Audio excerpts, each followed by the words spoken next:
welcome people to We Mortal Coils. I wonder when we're going to switch the thing back to For Mortal Coils, maybe not. But we are joined again by myself, Steph. We have Michael again with us. He's becoming a more permanent include. We love having his voice. I especially like having him. He seems to be a voice that's kind of against mine usually, and that's good. That's good. We also have Bray and Trevor, normal includes, They're not special anymore. What can I say? Right. But what? I was like, Everything I'm gonna good? wear that normal tag with honor. Yep. Exactly. What episode is this, Bray? Trevor? I think last episode we thought it was 45. I think this is 45. I This is believe that's 45? right, yeah. Yeah, we miscounted last time. We announced, 45, and then I went over when I was uploading the thing. I'm like, wait. Yeah, well, that's but we fine. got it. I think it's 45 this time. So Very good. Well, this is the 20th day of Janus or whatever. We have a lot going on in the country. We have Trump getting inaugurated today. Lots of performers that are class traders, performing for him, and so on. there's a lot of stuff. We're not going to talk today, about that. All right. We're gonna outlaw political discussion today, as per Michael's request. Now, I really appreciate it, Michael. I've been meaning to tell you that over messages or whatever, but I wanted to say it here instead. Today we have an interesting topic, and our premise question is more or less: does nature preserve the sublime for secular modernists? And so, for the reader, or for the viewer, I should say, what does that question mean? Let's break that down. Trevor, you're the one who posed the question. If you could, kind of break that question down for us real quick. Sure. So, does nature preserve the sublime? So first, I suppose you have to get started with what is the sublime. In fact, Michael asked this when I first brought it up. You kind of have to begin there, and then you have to kind of connect it, if you can, to the religious sentiment, whatever that means, if you can. And then from there, connect it to the secular modernists. What exactly are those? And then from that, see exactly where you can go, or whether or not the question holds is valid. So beginning with the sublime, that's actually really quite difficult to explain. It's one of those. It's like a felt experience thing. It's like being touched by Christ or something. I suppose it's very difficult. It's Would you describe it as personal? Sublime? Yes, that's probably the best way to begin. To characterize it in that way. Yes. Let's talk around it. Give examples of experiences that may invoke the sublime in a person. Yes. I would argue that your favorite painting in the world has an expression of, like, I imagine the man standing on that cliff is experiencing the sublime. Looking. You really preempt me here, because that's exactly where I was about to go. I was going to take my little camera. Like I can move my camera around, so it's going to go like that. So what is the You can name move of your this camera around piece of like art? without touching it. Yeah, it's like this 360 life camera. It's really nice. You It's slide 4K dog. too. Really good. Got a really good deal for it. I've got a $40 clearance camera from Office Depot. How very dare you? He's been putting all his XP points in that tech tree. That's right. I did the same thing for the microphone. I did it all in one big go, and now I just have my stuff. It feels nice. You can move the microphone. Oh wait, no. Well, I mean, I certainly can. All right. Yeah, I certainly can. Okay. So what's the name of Wander Over a Sea of Fog. O-E-R. Wander Over a Sea of Fog by Caspar Friedrich. Now, I got this painting initially. I had first encountered it when I became interested in Nietzsche. Of course, I got really interested into existentialism, like pre-existential thought. And I got this really cheap paper-bound copy of Thus Spoke Zarathustra. I quite like that book. If you know anything about me, you'll know Zarathustra is written into a lot of little things here and there that I own. I even own a jacket that says Zarathustra across it. I quite like that book. I think I've seen that. Right? Yeah, it's a good. I think I've worn it for an episode too. But the very front cover of that book, cheap as it was this image, Wonder of the CFO. And there's a lot written into that book that we can kind of break into here when I try to characterize the Sublime. I guess it could get started uh, with something. I have an idea. I have an idea. Yes.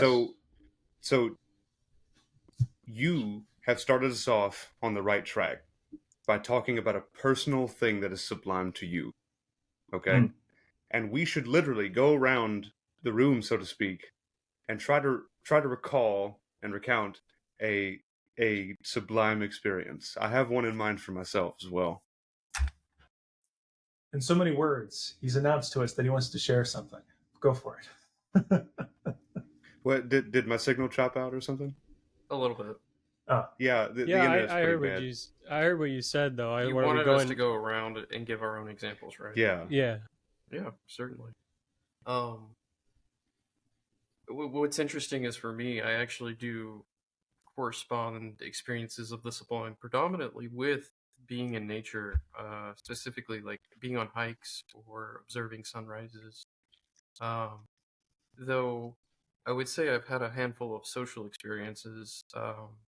There's I of course had a religious upbringing, so I can kind of relate to that same kind of internal feeling when um, deep in the throes of whatever the practice was, feeling very like connected with the social circumstance and like seeming to be in a flow of some sort with what was occurring.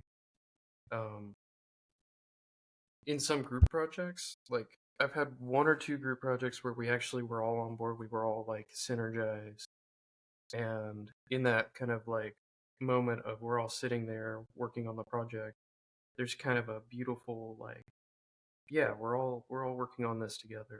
I would put a sense of interconnectedness in there, um, and that also applies to the natural experiences as well. The sense of like, oh, I'm here too in this, seeing this, being part of the experience of seeing this. So that's what I would identify. Sure, sure. Bray, give us an experience that counts as sublime for you, if you don't mind. Yeah, so I'll go a different route. Not so much nature, although there's plenty of things that I have had the pleasure of experiencing in nature that were particularly magnificent. I would go a route that is close to my career, profession, whatever you want to call it, interests. I saw the musical Wicked at the Gershwin Theater in New York City in 2019, the very end in December of 2019, or first part of 2020, whenever. Uh, and this was when I was still studying computer science, and I really didn't know what I was doing with my life. And I watched this play, and it was magnificent, and everything about it moved me. To the point where when I was leaving the theater, they have a big giant banner over the exit doors that say something along the lines of like back to reality, or something like that. And it was at that moment that the gears began to move in my mind, that I didn't want to do what I thought I had wanted to do. And I shortly thereafter changed my major, ended up getting 2 degrees in theater and having a completely different perspective on life as a whole. Well, I'll try and very quickly get through a sublime experience. I'll probably ask Trevor to take over hosting for me. certainly. But yeah, the internet's it is what it is. We live in hell. So, long story short, every time that I have come to understand the universe just a little bit better, I would count that as a sublime experience. And just about every year, I get to relive that at least a little. Um, you know, in in the environment I'm in, I'm teaching students and whatnot, and I'm introducing them to concepts like entropy, or you know, uh, you name it. Helping them understand evolution to a better degree. Anything like that. I get to relive it because I get to share that kind of discovery with them, and they get to peek a little bit into not what I would call a unique understanding at all. It's not unique, but I would call it a personal one. They get to at least peek into my personal unified understanding of things like entropy and evolution. Every time that in my life I've it's like Lego blocks. Every time I get to put another block on the tower of consciousness raising, it's a very sublime experience. And the most recent one I can recall would have to be understanding genetics to a better degree. Being able to say, okay, I kind of get what's going on now better than ever. And it's just endlessly fascinating. And I mentioned this on a text message to the group not too long ago, but it's also terrifying. And you have to have the courage and the conviction to look at it and accept it. And that is the uh, sublimation of the consciousness, so to speak. So I kind of want to touch on what you mean about when you touch on terrifying or the trembling of it, because I think that's actually a characterization of the sublime that's usually used that we haven't actually gotten on until you just mentioned it. I Sure. think it's So really yeah, go ahead. yes. So I would like to mention first that growing up, uh, mega religious, right? You read in the Bible that you are meant to fear God. You are meant to fear the the way that we are put together. We are fearfully and wonderfully made, it is said. For example, you and if you look at the translations for those words, it usually actually means respect or love. And so, like, the English word fear is actually tossed around too often in those cases. But in this situation that I'm talking about, it is a genuine fear. Unlike the constructed fear, unlike constructed like social, terror, you have to be able to accept that um, It we are yeah. it reminds me of Paul Atreides and Yep. his The sleeper huge, has awoken. his profound and terrible purpose that he Hmm. feels. Yeah. Wow. I wanted to characterize, if you'd let me, I'd love to characterize a little bit by how I encountered the sublime as well. I mentioned this book, but maybe not necessarily how I felt about it. You should.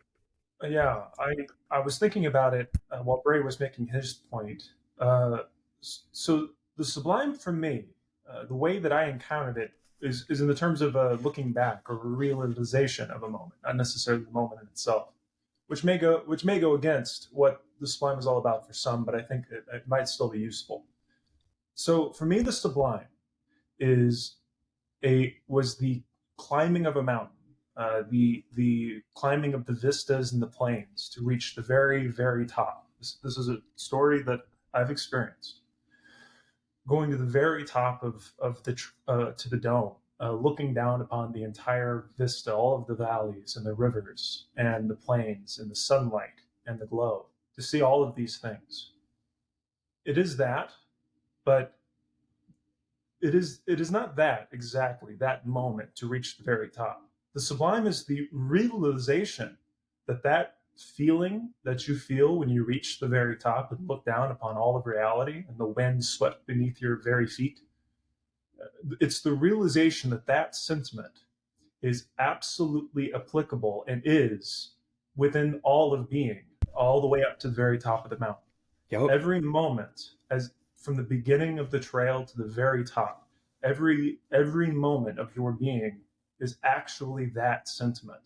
If you only just knew, if you only had just opened your eyes, that overwhelming fall back onto your back, can't fathom the degree of of undeniable this revelation of how profound reality is. The very top of that dome, as you look down and you see it all, you realize that is what reality is, and it's only in these places that you see it. It's not that it's up here; it's that this is where the smoke is cleared.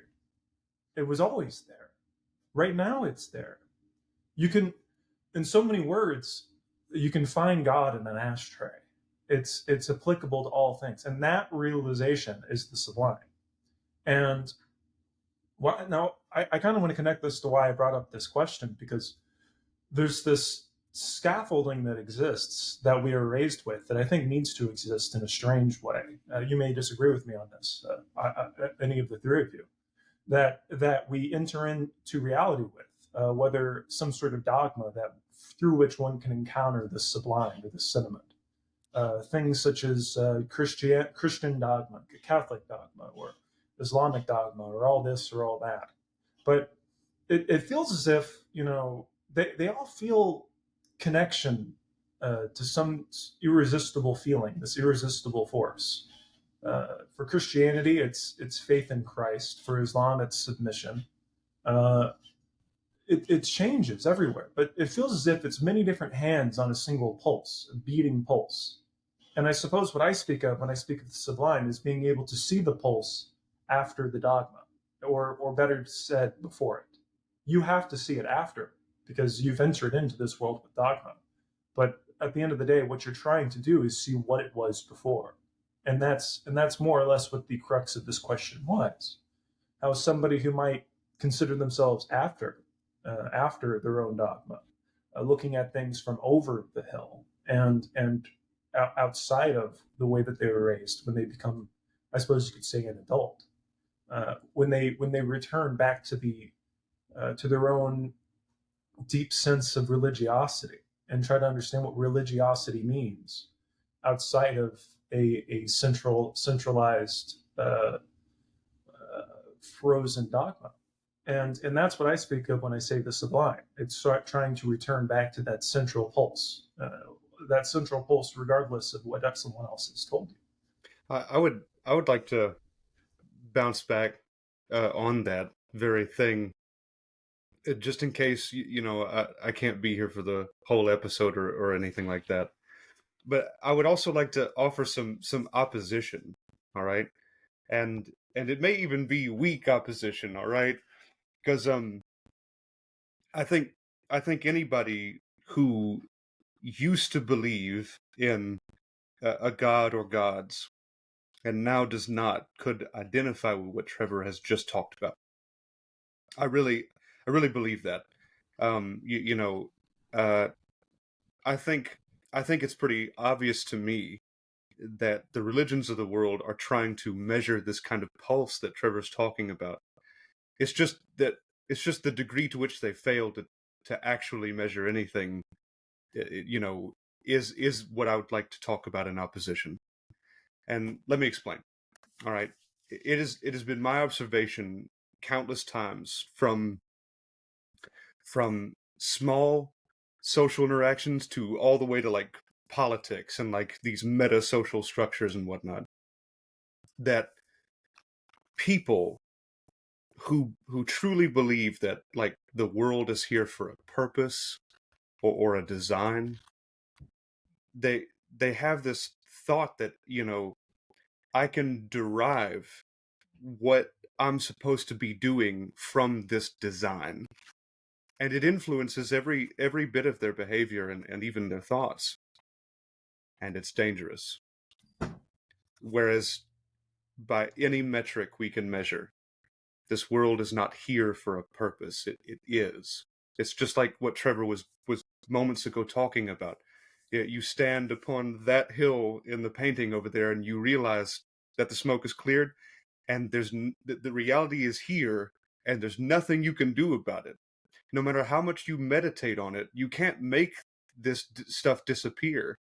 You can't meditate on it and have genetic diseases go away.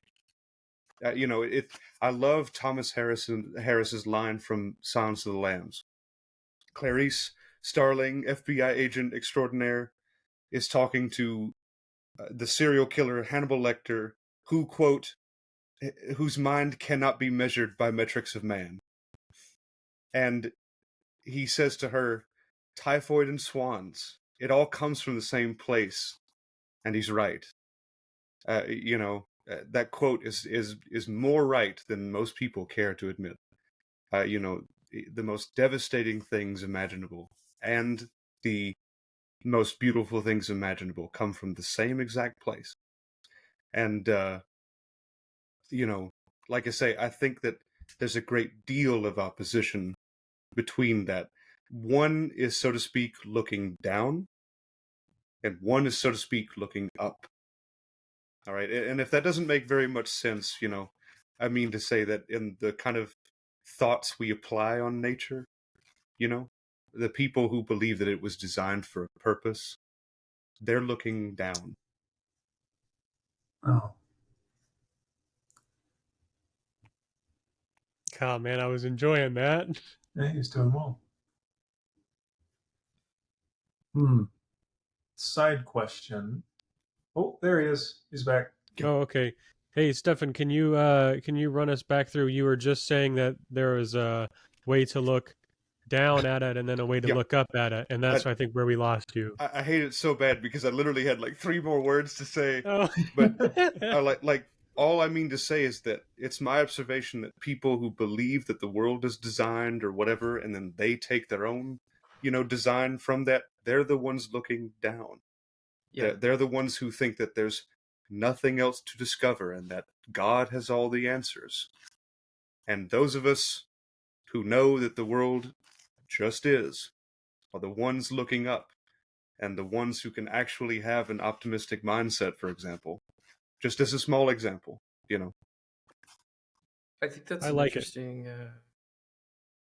I would almost take, because I definitely know some religious sentiments that echo the bottom up, especially like some spurious sections of Christianity where it gets a little bit more mystical, where they start saying, you start getting into that bottom up sentiment rather than the top down, where it's and I think that's any sort of mysticism within any particular world religion starts getting into that transcendental like ambiguity and living in the ambiguity and accepting it that it is, and then that's it. There's no like, yeah, like you said, divine plan necessarily. It's just like things work the way they work and they continue to do that. It's maybe there's like, if I want to be put something a little bit counter out there, maybe there's like mechanisms that exist, like things have consequences, but that's about as far as I would even go. To explain just very briefly, like exactly what I mean. Let's take let's take homosexuality, for example. All right. Those of us in the world that think that this world has a designer and so on, they're the ones looking down, all right, in this analogy. And that's all it is that it's an analogy, okay? And because they are getting their information from one place that says that homosexuals are not to, be, that's all that they can operate with. They can't operate with any more information.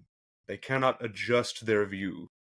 They can't actually, learn more than what is already written. Mm-hmm.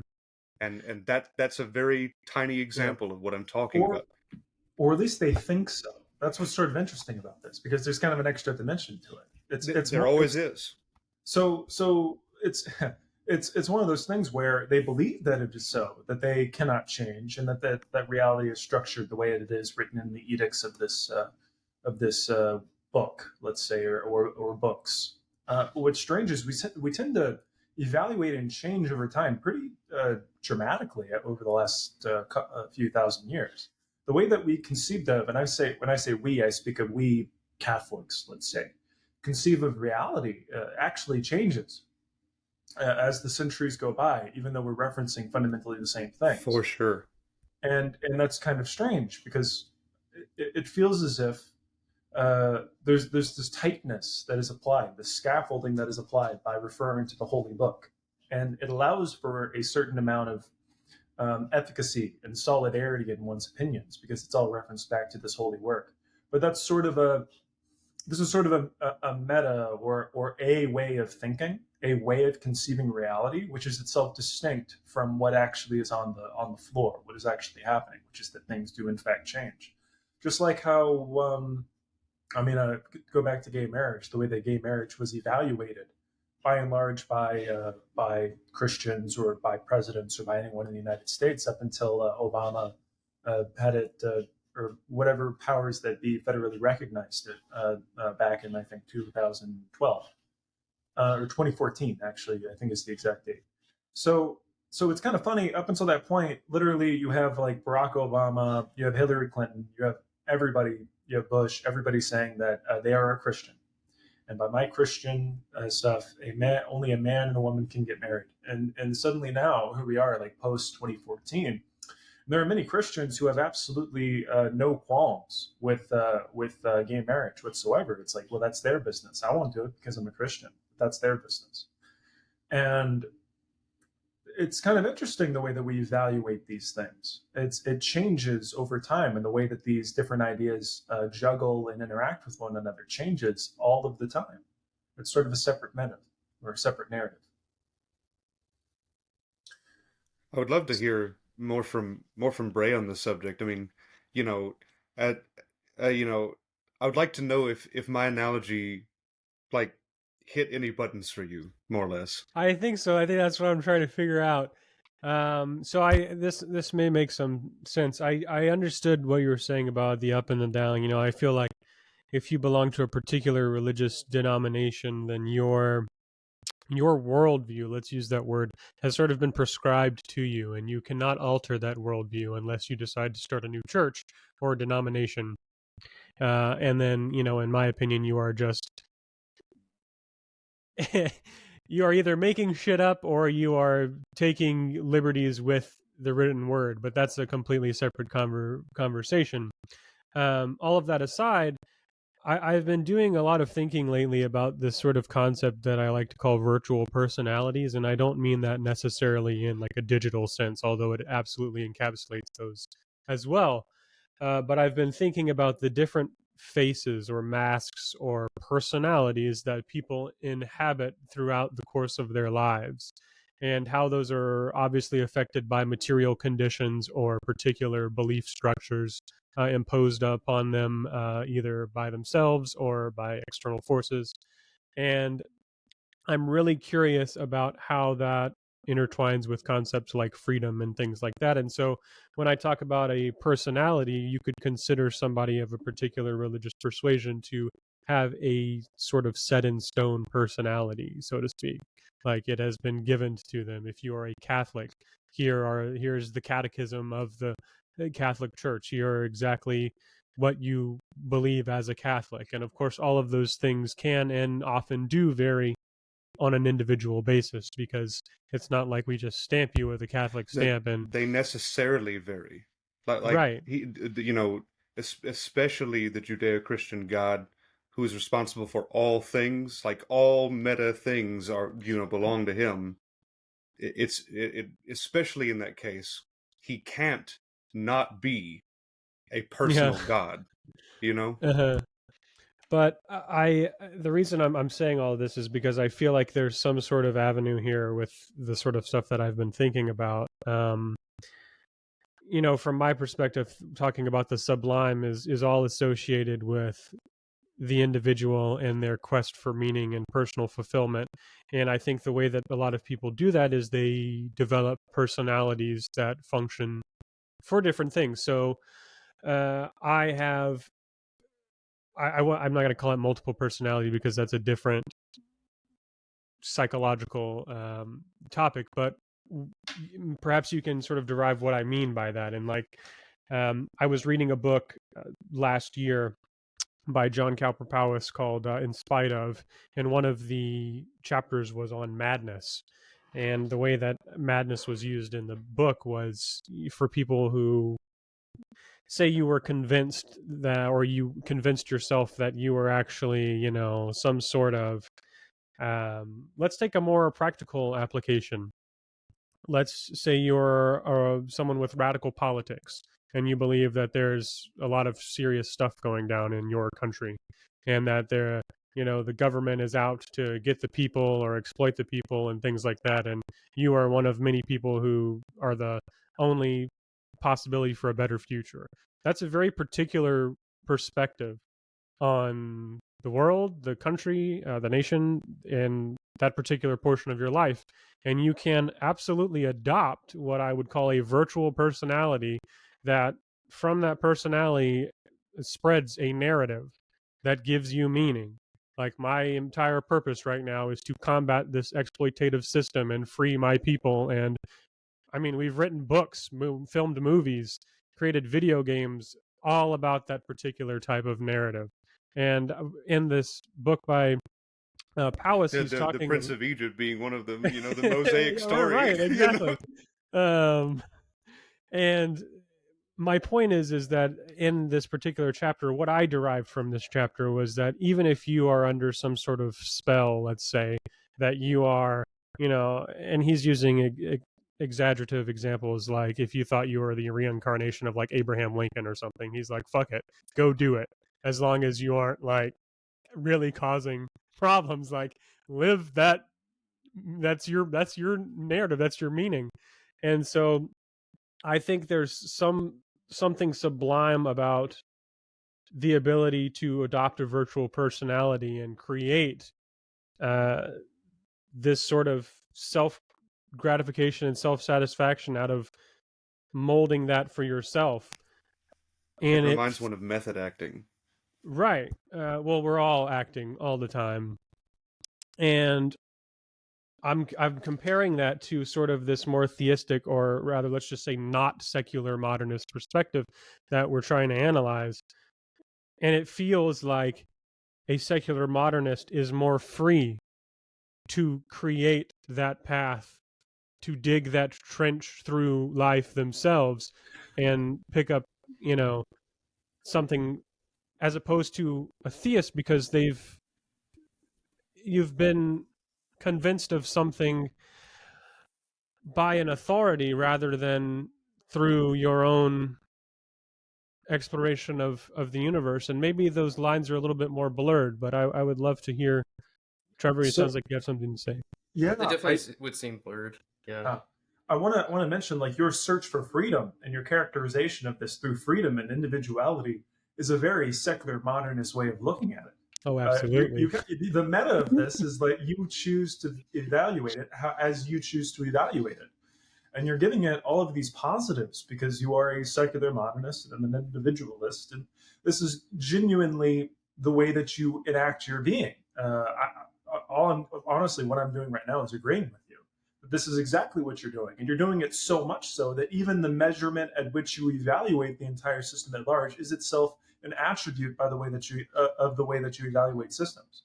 So when you come in here and you talk about like the way that this is happening for secular modernists and like this is their story, well, the way that you see it is due in part to who you are and this way that you see it.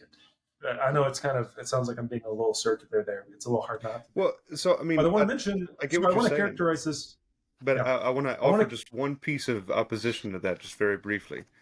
Sure. So one, say, system of thought that Bray is talking about is based entirely on confirmation bias, and secular modernity, you know, in general, informed by the scientific paradigm, is obsessed with falsification, not, proving anything. And so that's the one thing I would oppose that with. Okay, fair enough. I do want to take this in a different direction, a fairly different direction from what Bray was saying. So Bray, You had mentioned this whole thing about how much greater power one receives when one becomes a secular modernist in terms of how they can choose to engage with reality, and how it becomes, in a sense, a consensual choice, something that you choose to do, which is in juxtaposition to someone who is, for example, like a Sunni Muslim, or just any sort of Muslim who exists within the scaffolding of this system at large, one that you can't even leave. It's not even within the frame of reference to be able to. Sure. But I want to bring in, even as I say it, it sounds as if I'm evaluating it negatively, because I do. But I want to bring in the degree of danger that one opens the door on when they encounter such a set of beliefs, or encounter such a way of engaging with reality. And I speak specifically of secular modernists. When you allow for anything to happen, when you say that nothing is forbidden, everything is as the user chooses to use, you allow for anything. And that is a terrifying, absolutely petrifying predicament. That's It's the terror. extremely dangerous. That's the terror I That was is the talking terror. about. Okay, that's a good way to. That is a great way to Right. characterize it. But I do want to. I mention that because there's this sort of juxtaposition between order and individualism, between collectivism and individualism, or order and chaos, that we're kind of touching on here. And Bray, you are perfectly resembling Dionysus, the Chaosian spirit. I mean, that's essentially what you're diving into and saying, "Look how great this is! I can do whatever I want." But when you sit there completely covered in debauchery and degeneracy and that sort of thing, because you certainly can go that direction as a Dionysus, but it's almost the nature of the character that you have to explore that crevice of the room eventually. You realize, at least a little bit, you can understand the efficacy of I could say, the collectivist notion, the order that is surmised and given with the Quran, let's say. That it really splits things down, and it allows for much less variability. Everyone fits within a particular point of view, so much so that it's not even really seen as a point of view. It is just what is. And the thing that you and I do when we say, well, here's this guy, this guy, this guy, this is the way that they engage with reality, it's their choice. You don't ponder this. That's not how reality is pondered, according to a viewpoint where it's much more so. Well, it is pondered, but I mean to bring in the point that someone who is a Muslim or a Christian, you exist within a scaffolding that allows for certain things and doesn't allow for other things, and more importantly, it allows for a direction, a particular pole from which you can move towards. You're not always going to be the perfect Christian, but at the very least, what it has is it gives you some sort of compass that always points north, so you always know where to return. And that point of reference is quite different from something that you and I have, Bray, or is quite different from someone who has completely embraced chaos. It allows for, it's a different spectrum, it's a different way to encounter reality that does actually have efficacy for those sorts of people, or for those sorts of ways of terror or type or when I say those sorts of people, I don't mean like some people are like this, some people aren't. I mean various phases of you, Bray. You will be like this sometimes, other times you won't be. And I'm applying this is applicable to quite literally everyone that's listening. Everyone that is listening to this, it's perfectly applicable. I would like to share, a little bit more personal experience to get us back towards the question at hand, right? Does nature preserve the sublime for someone who is secular? And this is my ministry, this is like my testimony, this is my road to Damascus and all that. I mean, so like growing up, I had no idea how heavy the blanket was. All right, what do I mean by that? The super mega religiousness of my families, not one side of my family, but both. It was such a warm and comforting blanket. God is in control. Nothing has been misplaced, and nothing is outside of His sight. But I had no idea how heavy that blanket was. And growing up, or Sam Harris calls it, like waking up. Um, it there's no substitute for liberty. All right, and that's what you guys are talking about. That's all fine and good. But like I say, let's return to the question a little bit. And this is actually, like I said, my ministry here. Okay, this warm, comforting blanket of the religion, had to be discarded in the process of my life. Had to be. There were irreconcilable differences between me and literally every major religion in the world. I mean, I have no home in religion at all. And so, does nature replace that blanket? No. As a matter of fact, it doesn't. But that's not what we're talking about, is it? We're talking about the so to speak divine nature, right? Well, there is no divine nature. I think that those are juxtaposed from each other. All right, there is nature, there is the divine, and those are mutually exclusive. One is created, one is not. And so what I mean to say is that in truth, I cannot say or overstate this, as much good feeling, as much chilling, like as many chilling experiences I've had in religion, or as many, profound moments in religion that I've had more profound moments and deeper profound moments in the study of nature. That's what I'd like to say. There have been more of them. They have been more intense, and they come without me chasing them, so to speak. They come after a lot of work. Don't get me wrong, but it's like you even just going outside for a walk, like Michael talked about earlier. You look around, and you have to, once you adjust your worldview, you have to start understanding that the tree that you are leaning on is a miracle, so to speak, of nature and of entropy and of evolution. That tree should not be here. It should not be here. I mean, to say that, Right. it is a wonderful accumulation of energy and everything else that's just kind of there, struggling to exist. And that's what you're doing too. You're struggling to exist. And you have to make it. You have to own it. And so on. That's, like I said, that's what I would like to say. And see, and for me, it's not to go at length here because everybody here already understands this, but just to clarify some of my earlier views on the subject, it's like that to me is so fascinating that I, in turn, speaking on the tree, I turn and look at another person across the street walking, along, maybe going for a walk as well, and I know that this person has an entire life with their own narrative, their own concept of story, their own personality, and perhaps this person has expressed that in a way that satisfies themselves with regards to, meaning. And I think that's beautiful, like that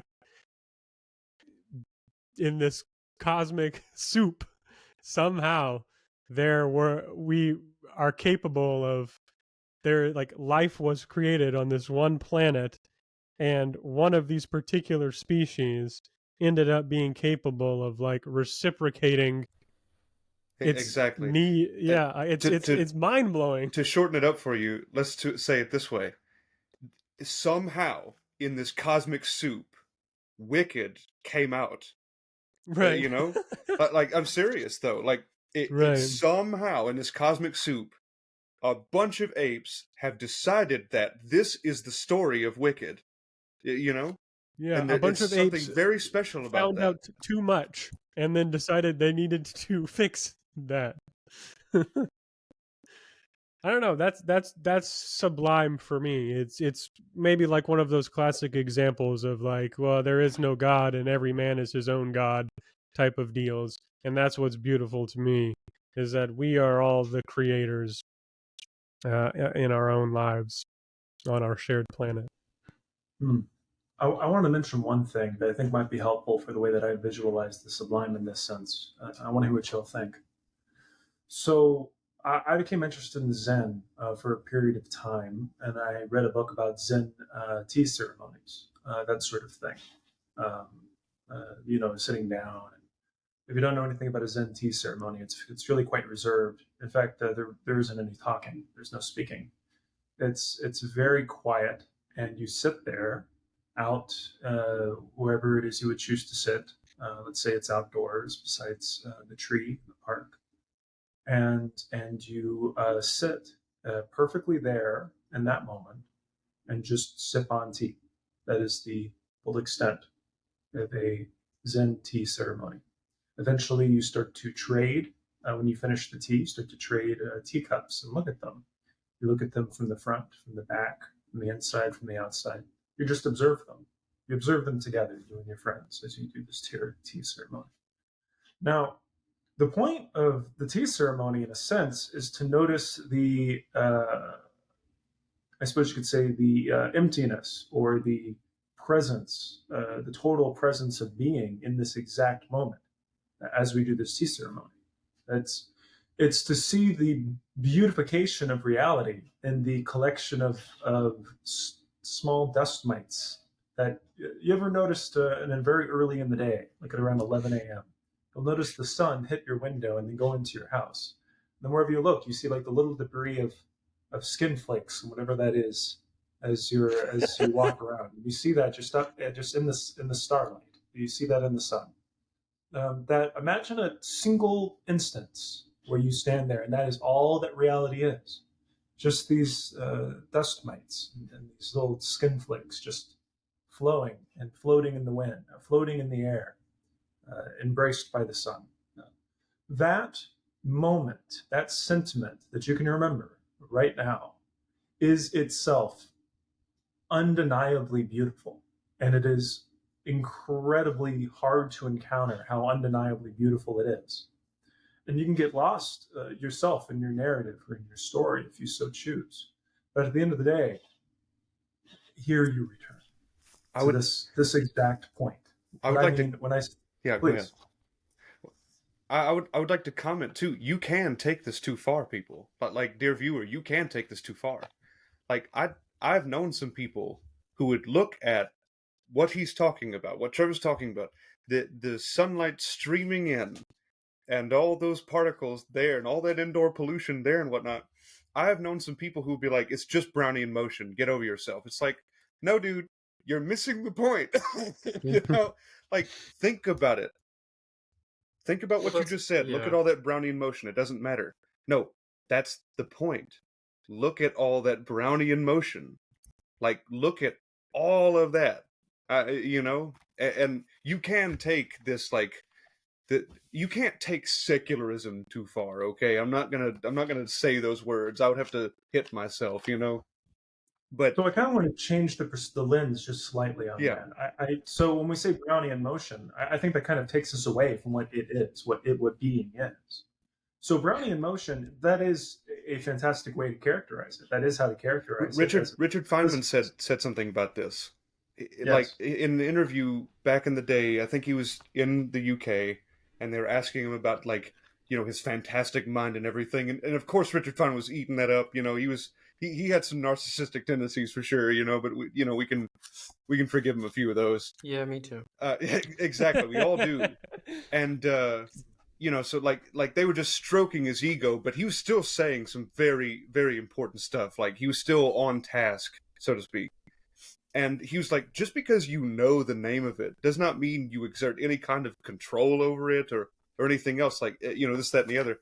And that's what I think a lot of these kind of people misunderstand, So yes, so the way I want to change the lens is to say that Brownian motion is a concept, a law that we have created to make sense of the observations that we make of reality. It is a box from which we can better stack boxes so we can do things. What I mean is, when I say I want to subtract the word Brownian motion, or the concept of Brownian motion, out of it, is to say that we should not be stacking boxes as we see this. This isn't about doing something. This isn't about what I'm going to do later with this apparatus, which is what one does when one begins to conceive of reality like that. It's just to be here now. Be here now. Okay, Ron This Doss. exact those dust mites. I can make that joke. So yeah, I want to pick on two things that you mentioned, Stephen, that are like definitely like personal qualms that I have. It's the people who are very dismissive about things because they can give them a name and they say it's just this, and it's like, okay, what is the actual implication here? You're saying because you can describe the model of something because you know what it is no longer interesting? Exactly. That's fallacious. That's like At best, fallacious. why would you even presume to think that way? And then of course the second thing that you pointed out, which I also deeply agree with, which is like when people Name rely things. on that classification Mhm. to ignore the experience of observing. And I think, Trevor, that's kind of what you were getting at too. It's like, and that's a very like that's tapping into, you know, seeing reality as it is, not as you conceive of it. Yeah. This Don't Hug Me, I'm Scared episode 1. When you look at this orange, tell me now, what do you see? It's just a boring old orange, maybe to you, but not to me. Mm-hmm. I love that you That's have a that fun way to memorized. take it, but all right. Yeah. You no, know, that's- Michael, yeah. like, you know, drawing back to my personal experience I talked about earlier, the last like really big Sublime moment I've had that I can recall was understanding genetics to a better level. All that I've already gone through that story, and like one of the things that helped me understand that was like we call ourselves Homo sapien, right? And that's what Trevor's talking about. Like, we're going to use this box to stack more boxes on it later, and so on.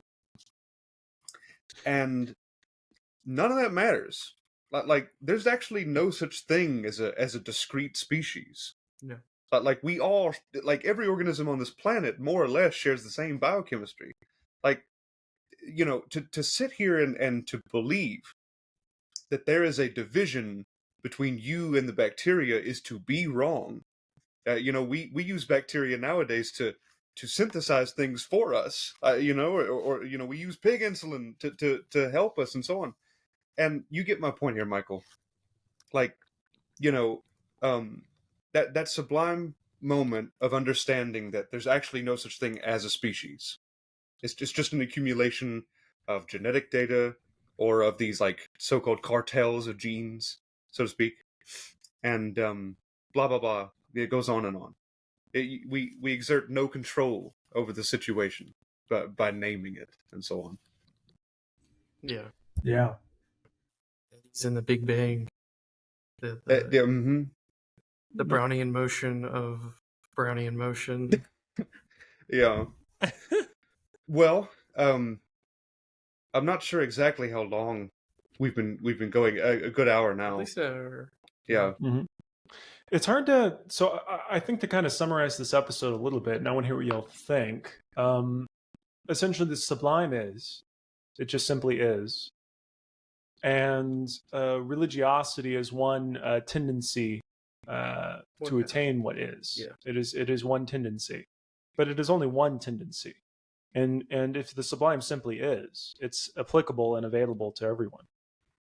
Therefore, the answer is yes. It's available to a secular modernist. And, well, why is this important?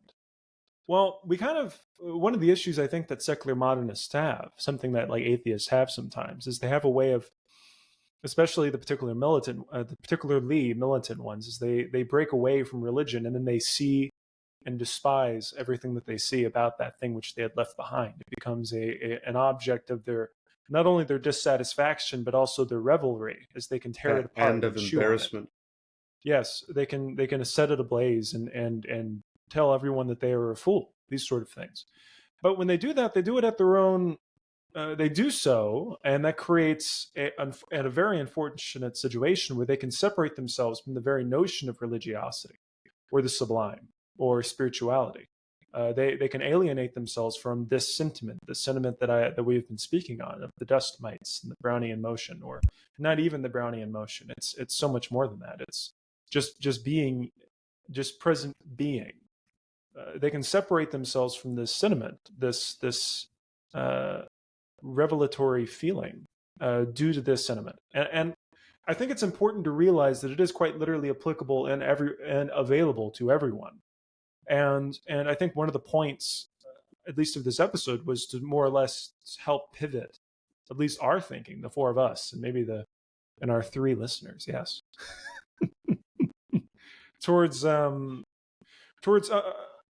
way of making commiserate the way that was with the way that is, making commiserate the religiosity of our fathers with the destiny of ourselves, and be able to become once more a whole person, not devoid of those topics and qualities that we left behind because we left them behind. It's important. Our journey into the Ubermensch. You know? Yeah, that's absolutely right. Sure. It was like when I was watching V for Vendetta last night, and it's a very Bray kind of movie. Oh, it absolutely I've been meaning is. to watch that movie a bunch recently. Keegan hasn't seen it yet. Interestingly enough, I think I first saw it. I think my as coincidental as that is, despite there never being any coincidences, if you've seen the movie, I think I first saw that movie because of my high school theater teacher, which is where I got started in theater, period. She was a really big fan of that movie, which is kind of ironic considering the particular lens that I view the movie through. But that's part of the whole gig, is that the perspective works from whatever box you're sitting in, more or less. But there's a particular scene, I don't know how it's reflected in the graphic novel, because I think that was earlier, and so it may not have as much of a reaction to Islam, but one of the characters that eventually is drug off and executed, and this is the particular reason that he's executed in this sort of 1984-esque world, is because he has a copy of the Quran in his, secret chamber. And, in the movie, Evie asks him, why do you have this? Like, you're not a Muslim. And he's like, well, why should that mean I can't enjoy, like, its poetry or its symbolism or anything like that? And so, yeah, I've never understood the sort of, there's plenty of things I can pick apart as an atheist in religious literature, but also appreciate sort of even my more familiar area, like in the Christian Bible, of parables and moral teachings that are actually moral and not problematic. But yeah, I always feel like that militant atheism thing is always a phase. Hopefully most people grow out of. Perhaps some don't. I know I definitely had one. Sometimes it jumps out every once in a while. But I don't know. With any remaining time that we have left, I'm very interested, though, in wondering if there's any fundamental difference between the pursuit of, if this even makes sense, the pursuit of the sublime from a secular modernist angle versus a non-secular modernist angle. Or I would personally say no. No. Yeah. And I think that's very similar to the conversation that you and I had, Michael, in the Discord, is like, so, sorry, because people it cut out as soon as you were saying, like, I want to talk about with the remaining time we have. Just repeat that for me real quick. I was talking about, like, what are if any fundamental differences between the pursuit of something sublime or the experience of the sublime from a secular modernist perspective and a non-secular modernist perspective. And I had mentioned that Michael and I had a lengthy conversation about people pursuing meaning in different aspects in Discord. It feels very sort of reminiscent of that discussion that we had. and Stefan, because you're here, it seems like something that you may have had a thought on, as far as like, is it? I'm trying to think of exactly how I would to. argue, I would actually argue that it is specifically not different. Like the kind of experiences that you get from Mhm. religiosity and the kind of experiences you get from nature, I would argue specifically that they are the same kind of experience. We could even go down to the level of they're the same brain chemicals tumbling around, doing this and evoking an emotional response, etc., etc. Right. So I would say that because uh, religiosity preys on that, and I don't mean to say that as in like the Well, militant atheist it's phase. sort I'm of the talking, right. yeah. Yeah, I could definitely see where you could argue like a number of the rites and rituals that I went through uh, in my upbringing were definitely like engineered in order to. I mean, I believe some of the fumigations that occur at Catholic Mass are actually. I don't remember if it's the frankincense or the myrrh, but they have some degree of psychoactivity that they incur. I mean, it's not accidental that those fumigations Well, happen. well, Mhm. Michael, even if like the chemicals themselves weren't psychoactive, right? We could also say that it's such a reserved smell, right? Or olfactory, exposure. In other words, every time a Catholic smells that particular thing, they know that the social construct is that you're at mass or something like that. Right. You know, It's sort of like a reinforcement Yes. of a particular. Yeah, Certainly. that's what's interests me about that, because there's such a fine line between sort of the theater that occurs in um a religious building versus a the theater that happens inside of an entertainment venue. and churches are even They made to be acoustic, for example. Right, yeah, and that's why I it always cracks me up when I hear people talk about like the sort of euphoria that they felt when they were a churchgoer and then they just went to like a concert, like a like a regular like secular music concert, and they're like, oh, that was just okay. Well, even I mean, he was a theosophist, but like Piet Mondrian, Mr. Lines and Colored Rectangles, Oh, um, the paintings with they're just black lines and like white and yellow and blue and red rectangles. That's Piet Mondrian, and he did Okay. other stuff earlier in his career, but his artistic evolution was heavily informed by this sort of religiosity that occurred around this somewhat fringe, I would almost call it bourgeoisie kind of religious group called the Theosophists or the Theosophical Society. And his whole reason for simplifying his art to such a degree was he was chasing the sublime.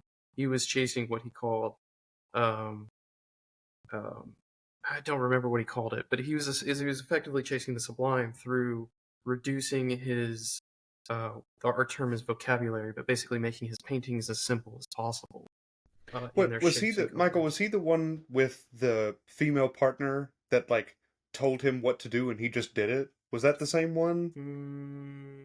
I don't think so.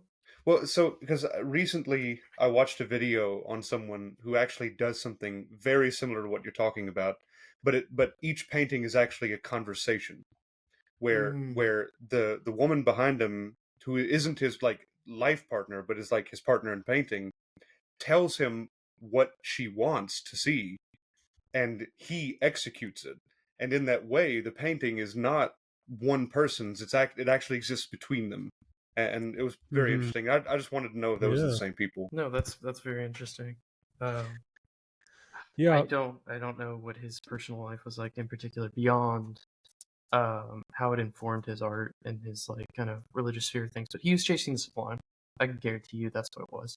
And that's a different In path. the video that I watched, they made specific mention about like not chasing the sublime. That's not the word they used, but that's what they were talking about. Yeah. I think, yeah, the only other thing in that avenue of that, that I'm was bringing up about that discussion is that, and again, Stefan, you might have a particular idea or opinion on this, is that take again the contrast between a religious venue and or a religious theatrical venue and an entertainment theatrical venue, and in both aspects you are going somewhere and attending something that is meant to make you feel a certain way and derive a sense of meaning from the experience that you have in this particular venue. And it cannot be understated that you're with other people at the same time. Oh Yes. yes. Yes. Yeah, sure. Let's take that as well.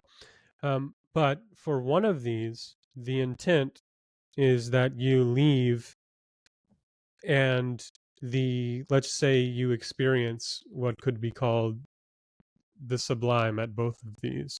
Like there's an incredible, so for me this could have been, we could be easily juxtaposing here my attendance of a Catholic mass when I was younger and my attending of this musical. And in one of these, it was the intention to continue to reinforce a belief that I had about reality, that certain things were factual about reality that I no longer believe are the case. Whereas another one, I would almost say, intends to reinforce themes, maybe, or almost like archetypes or archetypical events or behaviors, interactions between people that have occurred throughout history that definitely exist in reality, but not this particular experience that is being demonstrated on the stage. Like Wicked has not ever actually happened, and in all probability never will actually happen because of the nature of the play. But the writing within it, created by a human being, is representative of themes in reality, whereas the Catholic Mass is saying there is a God up above. This is his body. I am transmutating into bread, and or vice versa. You know what I mean? Yeah, The yeah. blood, and you will consume it. And we are saying prayers and singing hymns that are being heard by a higher being. Um, and my whole Well, point so in this conversation yeah. was to look at, like, is that problematic that one of these seeks to reinforce a worldview that is at odds with what we know about reality, whereas another one is informing you of things about reality, but does not intend for you to take these seriously. So I would challenge your presupposition at least a little bit. All right, maybe even just a tiny bit.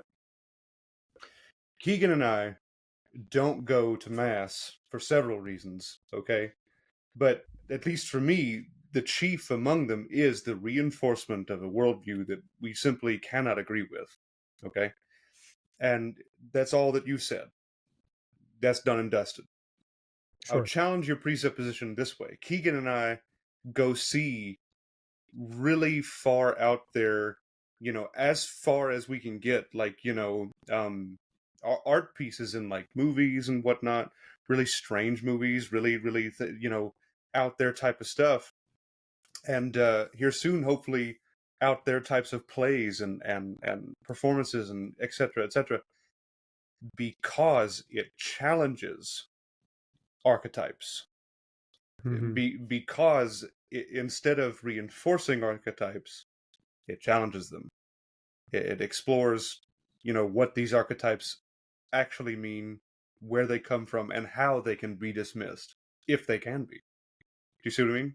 Right. And so, like, that's actually where he and I really coalesce, because he knows much more about the artistic world than I do. I know much more about the scientific world than he does. And almost kind of like that painting I was talking about, there's a conversation that exists between us about how, like, once again, there are metaphysical claims that we've had to get rid of, and now we need to examine what nature actually is. That's kind of my half of the conversation, and his half of the conversation is how can we challenge predetermined archetypes, and that's our unifying thing. That's how we have endless conversation, is because we both agree on that kind of idea. Love it. Yeah. Thank you. Well, I don't know if So I'm still jealous. hosting. All right, but, internet problems aside, I hope this episode really comes well together. I'm going to wrap us up. Do we have any final words from Trevor? Oh, it's all beautiful. Yo, We're gonna I'm put afraid that on so. a T-shirt. Put that on a T-shirt for Trevor. We should put like a We Mortal Coils stamp on. It's all beautiful. But Bray, final words. The answer to the question of the night or afternoon, whatever your time zone is, yes. And 42. Yeah. But Michael, final words. Seek it out. It's good for you. I agree. Seek and ye shall find. Oh yeah. Well, to wrap us up, people, I would say it this way. As always, take care of each other. But what's our spin on take care of each other this time? Oh, right. Look, here's the deal. If this episode has one unifying meaning, it's that we really have to take care of each other, because fundamentally we all come from the same place. There's no arguing it. I mean, literally, whether by science, by religion, or by personal experience, or even just intuition, you all know that we come from the same place. That's one thing that literally everybody agrees on. All right. Of course, really crazy people aside, that that you get what I'm saying. We all come from the same place. So regardless of what you look like, and regardless of your system of beliefs and so on, you must be civil and moral with each other, and you must take care of each the other. proletariat and seize the means. Yeah, I mean, but you guys get what I'm saying. Here shortly, kind of like President Biden said in his farewell address, it's becoming more and more important that we take care of each other, because if we don't, there are those who will take care of us, and they do not have our best interest at heart. All right, y'all be good.